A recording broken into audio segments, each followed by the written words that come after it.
if you guys are in the market for a new, but mainly a used car, hang on to your wallet and just give it a little bit of time. Things are going to change real soon.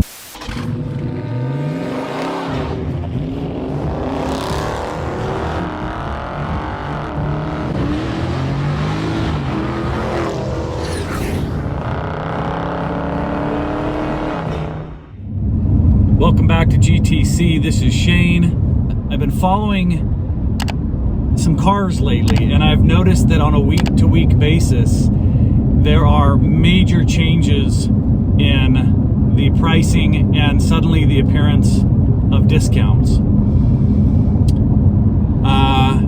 One example, I don't know if you guys know this or not, but I got a text from the Kia dealer that I had ordered my Kia from, 2023 Kia Stinger, in June of 2022.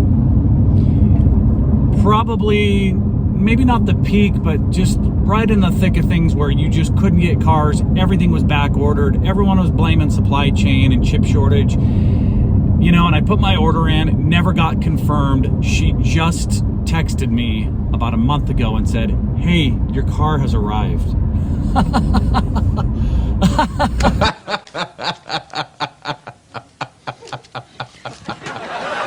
Okay, as if I have just been waiting this whole time for that text. Nothing in between, no updates.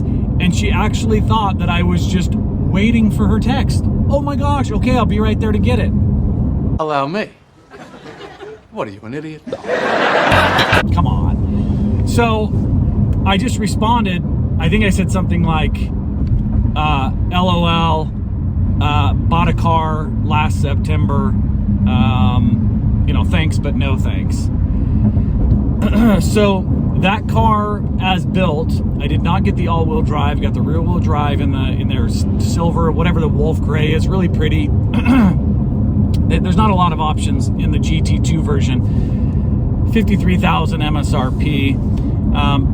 I just looked on their lot. It's now discounted by $2,000. Okay. Now, when I was shopping for it, they were considering about a $5,000 markup. Okay. So just from last June-ish to now, we're talking about a $7,000 swing. Now, more recently, as you guys know, I sold my car last year, my 2021 wide body Scat Pack, pretty nicely equipped. MSRP, I think I paid right around 54. I turned around and sold it a year later for 56,000. Sold it more than I bought it. Okay. During that time, since there was such a car shortage, everyone was desperate for used cars, and we're paying absolute top dollar, if not over top dollar. And so a lot of people who are hedging on, well, I'll get rid of my car, like me, sold. Everyone was just desperate for used cars, CarMax. And then what happens is, as inventory starts to catch up on the new car scene, they're now sitting bloated with these used cars that they overpaid for. They're sweating it. You know they're sweating it, because all you got to do is walk around a CarMax and they're just busting at the seams with these used cars, and they're just clinging on to these really, really high prices. It used to be that you could go and get a used car and it was a bargain. Like that was just why you bought a used car, because you could get a couple of year-old used car and it would be, $10,000 less. The gap between used and new is very narrow right now. So let me give you another example. So my brother Jared sold his Scat Pack 2021, not too long ago, because he picked up his red eye. Sold it for $50,000, which was a fair market value at the time. He just got an email because during his time where he was selling, he was getting multiple quotes from, the Carvanas and the Shifts and the Vrooms and all that, and Kelley Blue Book. 50 was fair market at the time. And then dealers were turning around and asking 54, 55,000, right? Getting a $4,000 or $5,000 profit, which is pretty typical. That's about right. He just got a email and it said your used car value is now 46 and some change. So I immediately got on and started Googling 2021 wide body scat packs. This had about 34 to 3,600 miles on it. I mean, basically brand new, full PPF, just loaded. Carbon fiber, Harman Kardon system, technology package plus group, had the red guts, just beautiful car. So I got in, I looked, I couldn't find anything that was at his caliber. But what I noticed was everything that I got a hit back on was like $56,000 to $61,000.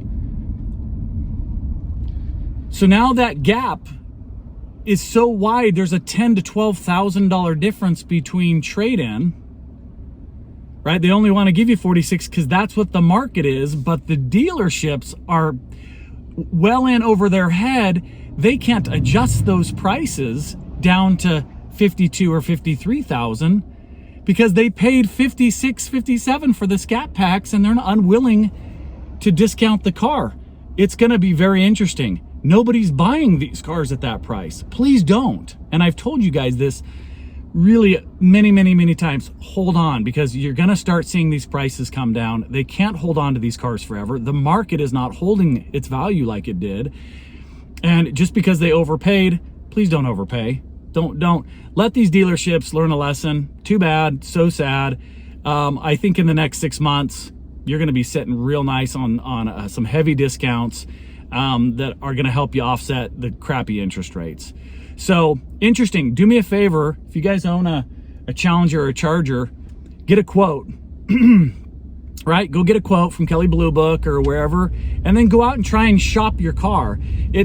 It's not uncommon to see a $3,000 or $4,000 difference, right? When they bought mine for 56, they asked 61, $5,000. They probably got 59, got $3,000 profit. That's typical. But they didn't turn around at 56 and ask 66 or 67, right?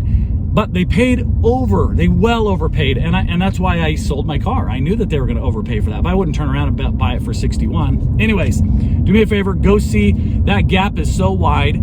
We went car shopping the other day just for, it wasn't really. It was just kicking tires, and there was used cars that were $2,000 or $3,000 less than the brand new version. Mazda 3s, Toyota BRZs, Subaru WRXs, where the used price on them was $40,000, but you could buy a brand new one for $42,000. Yeah, that's not going to be for long, folks. Do your homework, especially the cars that are really, that they're, clinging on to, the Dodge Chargers and Scat Packs. If you find one, a 2020, 2021, and they're asking 55, 56,000, go on and look at Kelley Blue Book. If good and excellent trade-in value is 46, no way. There's no way there's 10, you're going to lose 10 grand right there, right off the bat. I don't care what they tell you about, oh, these are hard to find, not going to happen. That gap needs to come down before you guys pull the trigger. That's my advice, and it will come down. Hang tight. All right, I've ranted enough. That is my vlog of the day, GTC. Shane, thanks as always for watching. We appreciate you guys. Like and subscribe if you can, if you want to. Otherwise, we'll catch you next time. Take care.